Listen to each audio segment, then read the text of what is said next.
दुनिया में जितना भी बादाम पैदा होता है उसका 40% चॉकलेट बनाने वाली कंपनियां ले जाती हैं। बादाम का इस्तेमाल कोते मुदाफियत को बढ़ाता है। इसमें फाइबर होती है जो खाना हजम करने में मदद देती है। पैसे तो दरख्तों पर नहीं उगते, लेकिन बादाम दरख्तों पर उगते हैं।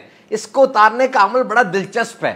दरख्त के गिर्द मशीन लाई जाती है और जोर से इसके दरख्त को शेक किया जाता है। बादाम नीचे गिर जाते हैं, उन्हें नीचे गिरा रहने दिया जाता है। कुछ दिनों बाद सूख जाते हैं, फिर उन्हें कलेक्ट कर लिया जाता है। जब भी एनर्जी कम महसूस हो, बादाम खाएं। इस पे मौजूद मैग्नीशियम, विटामिन ई, कॉपर और राइबोफ्लेविन से एकदम एनर्जी बूस्ट हो जाएगी और सारा दिन तक रहेगी। इसीलिए कहते हैं बादाम खाओ, दिमाग तेज होता है। बच्चों के लिए तो ब्रेन फूड है। बादाम की और भी बहुत सी प्रोडक्ट्स हैं। आलमंड मिल्क, बादाम का दूध, वो जिन्हें गाय का दूध रास नहीं आता वो ये इस्तेमाल कर सकते हैं। आलमंड फ्लोर, बादाम का आटा, ये ग्लूटेन फ्री होता है, सेहत के लिए बड़ा अच्छा है। आलमंड ऑयल, बादाम का तेल, इससे कुकिंग कीजिए या जिल्द पे लगाइए, बेहतरीन है। रोजाना हमें 420 मिलीग्राम मैग्नीशियम चाहिए होती है और बादाम इसका बेहतरीन जरिया है। बादाम के ऊपर जो ब्राउन रंग का छिलका होता है बड़ा जबरदस्त है। इसमें एंटीऑक्सीडेंट्स होते हैं जो जिस्म को बहुत सी बीमारियों से बचाते हैं। ये कोलेस्ट्रॉल को कम करता है,